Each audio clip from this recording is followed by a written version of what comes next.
Bible میں ایک واقعہ ہے، اسرائیل پر لعنت بھیجنے کے لیے مواب کے بادشاہ نے بلعام کو بلایا تاکہ یہ لعنت بھیج کر انہیں معلوم کرے، اور تب میں جا کر جنگ کر کے فتح پاؤں گا، کیونکہ اس قوم سے جیتنا آسان نہیں ہے۔ ان کا خدا ان کے آگے آگے چلتا ہے، جو اپنے قوی ہاتھ سے ان کو ملک مصر سے نکال کر لایا ہے، کیونکہ ابھی تک اسرائیلی مصر سے نکل کر اپنے ملک کنعان میں داخل نہیں ہوئے تھے، جس کا وعدہ خدا نے اپنے لوگوں سے کیا تھا۔ انسان کی زندگی کا ہر پہلو بائبل میں ہے۔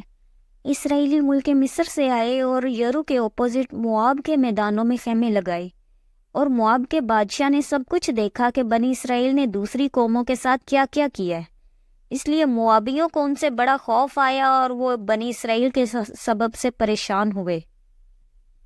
موابیوں کو لگا یہ اسرائیلی قوم تو ہمیں ایسے چٹ کر جائے گی جیسے بیل گھاس کو چٹ کرتا ہے۔ تو بلق بن صفور نے، جو موابیوں کا بادشاہ تھا، اس نے باور کے بیٹے بلعام کے پاس قاصد روانہ کیے کہ اسے بلا لائیں۔ بلعام وہ شخص تھا جو جس کو برکت دیتا تھا اس کو برکت ملتی تھی، اور جس پر لعنت بھیجتا تھا وہ مالون ہوتا تھا۔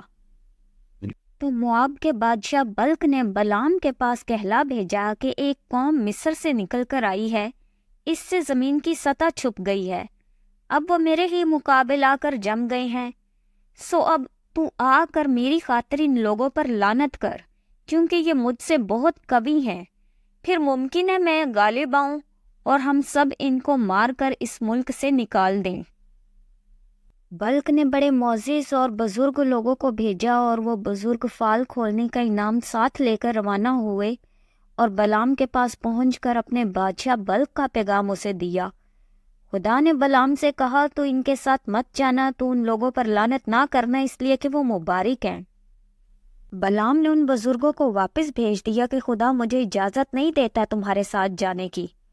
تب دوسری دفعہ بلق نے اور عمرا کو بھیجا جو پہلے والوں سے زیادہ معزز تھے، اور انہوں نے آ کر بلعام سے بادشاہ کا پیغام بولا کہ میں نہایت اعلی منصب پر تجھے ممتاز کروں گا، اور جو کچھ تو مجھ سے کہے گا میں کروں گا، تو آ جا اور میری خاطر ان لوگوں پر لعنت کر۔ بلعام کے دل میں لالچ تھا۔ خدا نے کہا جا، ان کے ساتھ چلا جا، لیکن جو بات میں تجھ سے کہوں اسی پر عمل کرنا۔ اور خدا کو بلعام پر غصہ تھا کہ اس کی نافرمانی اور لالچ کی وجہ سے بلعام مواب کے ملک میں پہنچا، اور مواب کا بادشاہ خود استقبال کے لیے آیا۔ بلعام نے کہا میں تو آ گیا ہوں، پر خدا جو بات میرے منہ میں ڈالے گا میں وہی کہوں گا۔ دوسرے دن صبح کو بلق بلعام کو ساتھ لے کر اسے بال کے بلند مقاموں پر لے گیا۔ وہاں سے اس نے دور دور کے اسرائیلیوں کو دیکھا، اور بلعام نے بلق سے کہا میرے لیے یہاں 7 مذبے بنوا دے، اور 7 بچھڑے اور 7 مینڈے میرے لیے یہاں تیار کر رکھ۔ بلق نے بلعام کے کہنے کے مطابق کیا، اور بلق اور بلعام نے ہر مذبح پر ایک بچڑا ایک مینڈھا چڑھایا۔ تب خداوند نے ایک بات بلعام کے منہ میں ڈالی اور کہا بلق کے پاس لوٹ جاؤ اور یوں کہنا، بلق نے مجھے آرام سے یعنی شاہ مواب نے مشرق کے پہاڑوں سے بلایا کہ آ جا اور میری خاطر یعقوب پر لعنت کر، اسرائیل کو پھٹکار۔ میں اسے کیسے لعنت کروں جس پر خدا نے لعنت نہیں کی؟ میں اسے کیسے پھٹکاروں جسے خداوند نے نہیں پھٹکارا؟ چٹانوں کی چوٹی پر سے وہ مجھے نظر آتے ہیں، اور پہاڑوں پر سے میں ان کو دیکھتا ہوں۔ دیکھ، یہ وہ قوم ہے جو اکیلے بسی رہے گی، اور دوسری قوموں کے ساتھ مل کر اس کا شمار نہ ہوگا۔ یعقوب کی گرد کے زروں کو کون گن سکتا ہے، اور بنی اسرائیل کی چوتھائی کو کون شمار کر سکتا ہے؟ کاش میں صادقوں کی موت مروں، اور میری عاقبت بھی انہی کی مانند ہو۔ تب بلق نے بلعام سے کہا، یہ تو نے مجھ سے کیا کیا؟ میں نے تجھے بلایا تاکہ تو میرے دشمنوں پر لعنت کرے، اور تو نے ان کو برکت ہی برکت دی۔ بلعام لعنت کرنے کی بجائے اسرائیل پر برکت کے الفاظ بولتا رہا۔ خدا نے بلعام کے منہ سے برکت کے الفاظ نکلوائے، اور مواب کا بادشاہ دکھی ہوا اور کہتا ہے میں نے تجھے بلایا کہ میرے دشمنوں پر لعنت کرے، اور تو نے ان کو برکت ہی برکت دی ہے۔ تو دوسری جگہ چل، وہاں اوپر سے ان کو دیکھ، اور وہاں سے اسرائیل پر لعنت کر۔ دوسری بار بھی بلعام نے قربانی چڑھائی، اور خدا نے بلعام کے منہ سے برکت کے الفاظ ہی نکلوائے۔ اٹھ اے بلق اور سن، اے صفور کے بیٹے میری باتوں پر کان لگا۔ خدا انسان نہیں کہ جھوٹ بولے، اور نہ وہ آدم زاد ہے کہ اپنا ارادہ بدلے۔ کیا جو کچھ اس نے کہا اسے نہ کرے، یا جو فرمایا اسے پورا نہ کرے؟ دیکھ، مجھے تو برکت دینے کا حکم ملا ہے، اس نے برکت دی ہے اور میں اسے پلٹ نہیں سکتا۔ وہ یعقوب میں بدی نہیں پاتا اور نہ اسرائیل میں کوئی خرابی دیکھتا ہے۔ خداوند اس کا خدا اس کے ساتھ ہے اور بادشاہ کی سی للکار ان لوگوں کے درمیان ہے۔ خدا ان کو مصر سے نکال کر لیے آ رہا ہے، ان میں جنگلی سانڈ کی سی طاقت ہے۔ یعقوب پر کوئی افسون نہیں چلتا اور نہ اسرائیل کے خلاف فعال کوئی چیز ہے، بلکہ یعقوب اور اسرائیل کے حق میں اب یہ بھی کہا جائے گا کہ خدا نے کیسے کیسے کام کیے۔ دیکھیے وہ گروہ ہے، شیرنی کی طرح اٹھتی ہے اور شیر کی مانند تن کر کھڑی ہوتی ہے۔ وہ اب نہیں لیٹنے کی جب تک شکار نہ کھا لے اور مقتولوں کا خون نہ پی لے۔ تب بلک نے بلام سے کہا، نہ تو ان پر لعنت ہی کر اور نہ ان کو برکت ہی دے۔ بلام نے کہا، مجھے تو برکت دینے کا حکم ملا ہے، یعقوب میں بدی نہیں ہے اور نہ اسرائیل میں کوئی خرابی ہے، اس لیے خداوند اس کے ساتھ ہے اور بادشاہ کی سی للکار ان لوگوں کے بیچ میں ہے۔ خدا ان کو مصر سے لے کر آ رہا ہے اور جنگلی سانڈ کی سی طاقت اس قوم میں ہے۔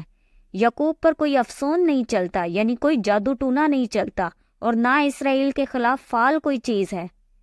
تب بلک نے کہا، نہ تو ان پر لعنت کر اور نہ ہی انہیں تو برکت دے۔ میں نے تمہیں بلایا کہ اسرائیل پر لعنت کر اور تو ان پر برکت ہی برکت بھیجتا جا رہا ہے۔ بلک نے کہا، اچھا میں تجھ کو ایک اور جگہ دکھاؤں، وہاں سے ان کو دیکھ اور وہاں سے ان پر لعنت بھیج۔ بلام نے تیسری بار نئی جگہ مذبح پر قربانی چڑھائی اور خدا نے اس بار بھی بلام کے منہ سے برکت ہی نکلوائی۔ اے اسرائیل، تیرے خیمے کیسے خوشنما ہیں، وہ ایسے پھیلے ہوئے ہیں جیسے وادیاں اور دریا کے کنارے باغ اور خداوند کے لگائے ہوئے عود کے درخت اور ندیوں کے کنارے دیودار کے درخت۔ جو تجھے برکت دے وہ مبارک اور جو تجھ پر لعنت کرے وہ مالون ہو۔ تب بلک کو بلام پر بڑا طیش آیا اور وہ اپنے ہاتھ پیٹنے لگا۔ پھر اس نے بلام سے کہا، میں نے تجھے بلایا کہ تو میرے دشمنوں پر لعنت کرے، لیکن تو نے تینوں بار ان کو برکت ہی دی ہے۔ بلام نے کوشش کی لیکن وہ لعنت کر نہیں پا رہا تھا، کیونکہ خدا اس کے منہ سے برکت نکلوا رہا تھا، کیونکہ یہاں بائبل میں لکھا ہے، بلام نے کہا، میں ان پر کیسے لعنت کروں، یعقوب میں بدی نہیں، نہ اسرائیل میں کوئی خرابی ہے۔ اسرائیلی گناہ میں نہیں پڑے تھے، تو جب مواب کے بادشاہ بلک نے بلام کو بلایا کہ اسرائیلیوں پر لعنت کرے تو وہ کر نہیں پایا۔ اس کے منہ سے خدا نے برکت نکلوائی تینوں دفعہ۔ جب انسان گناہ میں حسد، نفرت، چگلی، تفرقہ، چوری، گالی، حرام کاری سے دور رہتا ہے، جب انسان میں بدی یا کوئی خرابی نہیں ہوتی، تو اس پر کوئی جادو ٹونا، فال، کوئی منتر کام نہیں کرتا۔ یسوع مسیح یعقوب کی نسل سے ہی تھے، تو آج اگر کوئی بدی سے، گناہ سے، حرام کاری سے باز رہے تو یہ وعدہ اس کی زندگی میں بھی پورا ہوگا۔ خدا نے یعقوب کا نام بدل کر اسرائیل رکھا تھا، وہ یعقوب جو خدا کے حکموں پر چلنے والا تھا۔ یسوع مسیح یعقوب کے گھرانے سے تھے، اور آج کا مسیحی جس میں بدی نہیں، خرابی نہیں، اس پر کوئی جادو ٹونا، منتر، کوئی فعال کام نہیں کرے گا، کوئی لعنت نہیں کر پائے گا۔ خدا آپ کی طرف آنے والی ہر لعنت کو برکت میں بدل دے گا، لیکن خود کو ہر طرح کی حسد سے، گناہ سے، نندا، چگلی سے، ہر طرح کی برائی سے جو ہے وہ باز رکھیں۔ یہ چیزیں انسان کی زندگی میں لعنت کو لے کر آتی ہیں، اور اگر آپ ہولینس میں چلیں تو یہ چیزیں آپ کی زندگی میں برکت کو لے کر آئیں گے۔ آپ کے دشمنوں کو منہ کی کھانی پڑے گی۔ جب لعنت انسان کی زندگی میں کام کرتی ہے تو انسان اسٹرگل زیادہ کر رہا ہوتا ہے، اور جتنی وہ محنت کر رہا ہوتا ہے اس کا پھل اس کو نہیں ملتا، اور اپنے آس پاس وہ فیلئر کو دیکھتا ہے، ڈیلے کو دیکھتا ہے، ہر کام لیٹ ہو جانا، ہر طرف سے ناکام رہنا، یہ ایک لعنت کی نشانی ہے۔ اور جب برکت انسان کی زندگی میں کام کرتی ہے تو وہ اپنے آپ کو چاروں طرف سے بڑھتے ہوئے دیکھتا ہے، اپنے بچوں کو بڑھتے ہوئے دیکھتا ہے، اپنی زندگی میں وہ بلیسنگز کو، ٹیسٹمنیز کو دیکھتا ہے۔ مسیحی لوگوں سے خدا نے جو وعدے کیے ہیں بائبل میں، آج انسان کی زندگی میں نظر نہیں آتے، کیونکہ انسان کی اپنی زندگی جو ہے وہ خدا کے ساتھ سنسیئر نہیں ہے، تو اس لیے خدا کے وعدے بھی انسان کی زندگی میں پورے نہیں ہوتے نظر آ رہے۔ خدا نے کہا تھا، شیر ببر کے بچے تو بھوکے اور پیاسے ہو سکتے ہیں، لیکن میرے لوگ جو ہیں وہ کسی بھی اچھی چیز کے محتاج نہ ہوں گے۔ یعنی دنیا کی ہر اچھی چیز جو ہے وہ ایک مسیحی کے لیے بنی ہے، اگر خدا کے حکموں کے پابند ہو جائیں۔ تو ایک ایفیکٹو کرسچن بنے. کرسچن تو آپ ہیں ہی، ایفیکٹو بنے تاکہ خدا کے وعدے آپ کی زندگی میں نظر آئیں. اگر خدا اسرائیلیوں کو جو ہے وہ بچا سکتا ہے تو خدا آج کے مسیحی کو بھی بچا سکتا ہے.